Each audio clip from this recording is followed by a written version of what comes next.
Hi guys, welcome back to Scotty's Backyard Barbecue, where barbecuing is a way of life, folks. It is very fun to be working in the backyard. I don't know how people can find barbecue not fun. I find it very enjoyable. Doing different stuff. You get to go out in the backyard, play with the kids, have fun, drink a few beers, root beers, whatever you got. Today, we are going to do a spiral cut pulled ham. Now, I've done a regular pulled ham on a SNS kettle. You know, if you haven't watched that video yet, I'll leave that link down below. But I get messages after that video came out of why you can't use a spiral cut ham. And I couldn't answer that question honestly because I never done a pulled ham using a spiral cut ham. Alright? A lot of YouTubers make a pulled ham and they'll say don't use spiral cut, but they don't say why. So let's find out. I'm gonna do this so you don't have to, folks. Let's see how this turns out. Could be good, could be garbage. Alright, let's find out. We are going to rub it down with some of that cocoa rub from ScottsSmokedQ. That cocoa, what's it called? Oh, I got it over here. Hang on, folks. It is a cocoa coffee rub. Yeah, it's good on ham, good on pork. Alright, I'll bring you down. We'll take this ham out of the package. Alright, folks, we got it out of the package. Boy, I don't know what Walmart put on this ham, but a whole bunch of crap coming out. My kid picked this up at Walmart. The only place we could find a spiral cut ham in my town. Alright. Anyways, we're going to use this Cocoa Coffee Magic Rub.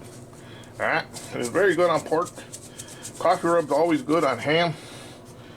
What I want to do here, though, I want to get something to put that spice in. A little easier to apply. We'll put some in this cup here. Alright, put that in the cup. Got it in the cup. We're gonna take this open.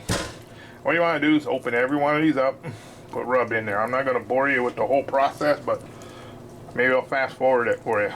Put that in there, in between each layer. Alright, I'll play a little music, fast forward this. It'll be fun. That way I don't have to stop my camera. Scotty's only a one-man wrecking crew here. Alright, be right back, folks, when we're all done with this.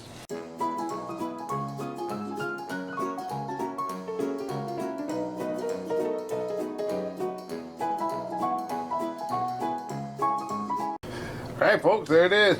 That only took a few seconds for you. Took about 5 minutes for me. We're going to put a little bit of this coffee rub on the outside from ScottsSmokedQ.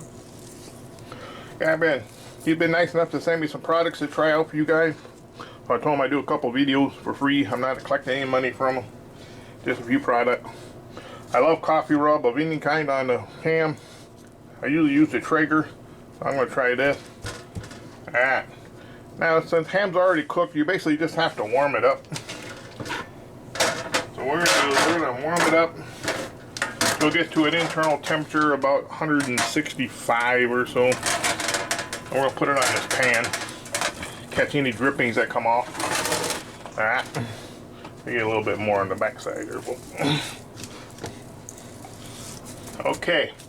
Got the old Pit Boss Selection fired up to 275. When this bad boy hits 165, we're going to take it out, put it in the pan, wrap it with foil. Whatever juices come out, we'll dump back in.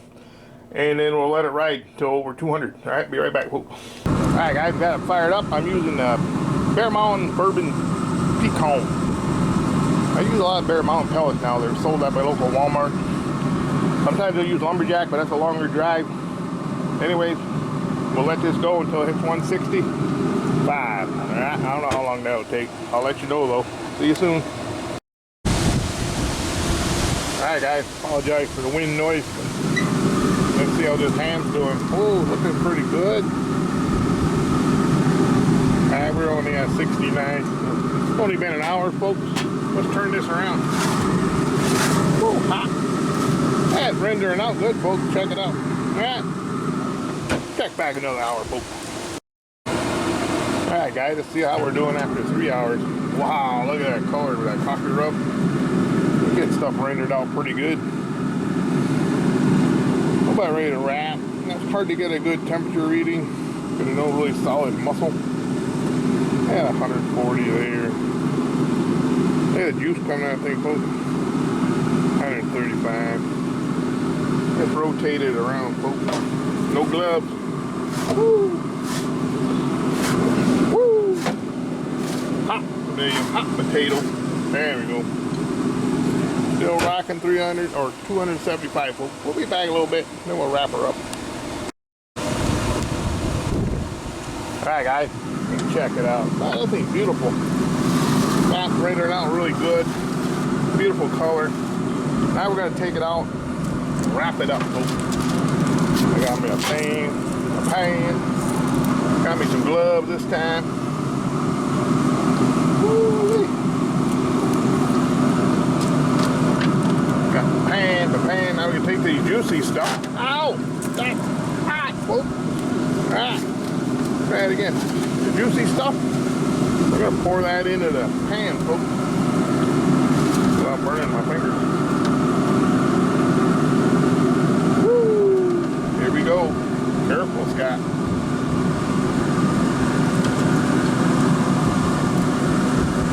Alright, did it without burning myself too bad. What barbecue's all about, folks. If you don't have little blisters on your fingers by the end of your barbecue day, you don't know what you're doing. Let's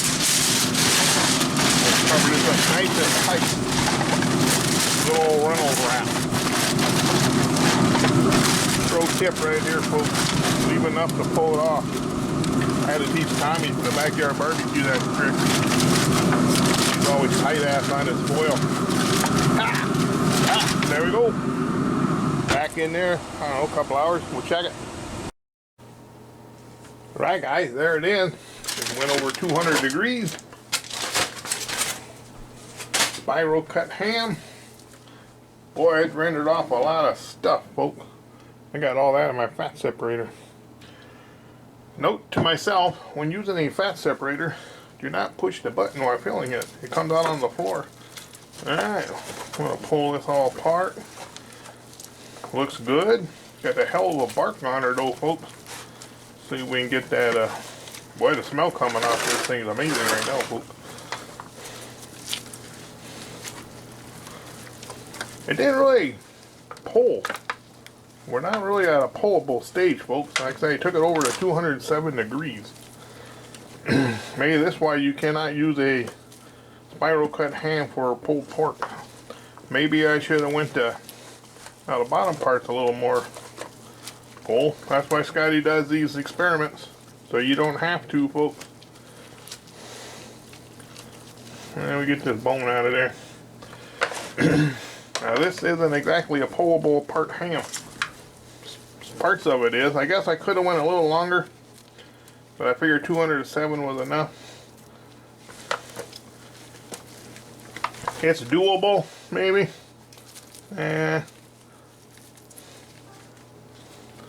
This might not make a very good presentation on your Thanksgiving Day table. I don't even think taking it to 215 would help. Let's add some of this juice in here. It's a whole different texture than a whole ham. Bone, bone in whole ham, non-spiral. It just shreds apart like pulled pork. This will not do that. Tell you what I'm going to do, folks. I don't know if I should or not. I might pop it back in the oven or back in the cooker. Maybe render it out, see if we can get it to pull. Right now it comes apart, but it's not that shreddy stuff. So I don't think this will make very good stuff. I don't think I'll mess around with the cooker, but sure smells good. Let's try a piece anyway, see how it tastes with that coffee rub. Ah, here we go. Oh my god. The flavor's out of this world, folks.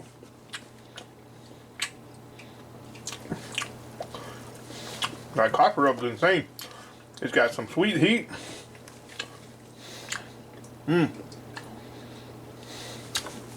Good stuff. The flavor is here. It's not dry. There's definitely no dryness to it. Got good bark.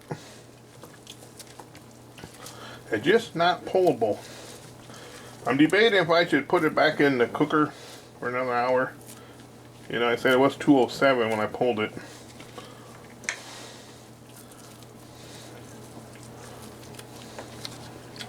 Huh. I don't know, folks. Alright, I'll put it back in. I'll put it in the oven. How's that sound? I'm going to pour the rest of this juice on. Maybe Scotty didn't take it long enough. Hang on, folks. We'll be right back. Alright, guys. That didn't even help to pulling it apart too much. Still piping hot. Well, my verdict is I would not use a spiral cut ham for a pulled ham video, or for pulled ham on Thanksgiving, or any time, folks. I tried it, thought maybe it'd work. It just, the texture of a pulled ham or a spiral ham is just funny, folks. Let me get my knife and we'll cut it up.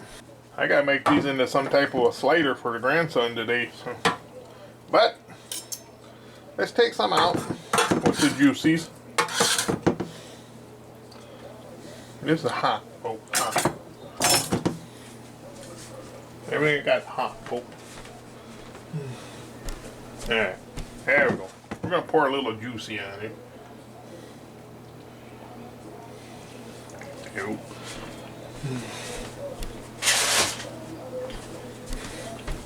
Yeah, I spent a whole day looking for the spiral ham to do this video. Just so you guys don't have to. We're going to chop it instead of pulling it.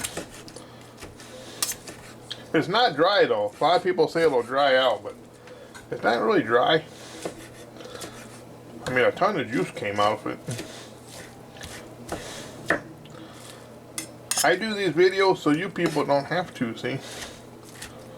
Alright, we chop it up. We try it out. The flavor's there though. It's an excellent tasting ham with that coffee rub. But it just definitely ain't a... I don't know what they do to these hams. Maybe I'll get a regular ham and spiral cut it myself. Seems like whatever a factory does these things. I mean, a lot of crap that came off of it. Alright folks, enough of that. Video's getting kind of long. Alright folks, off camera I'm going to make me up some sliders. There you go. The experiment, I would say, failed. But as far as the flavor is there, it's an excellent rub. There's definitely nothing wrong with flavor. Presentation, wow. I have pieces of that fat on there. That's awesome. Woo! Alright folks, peace out.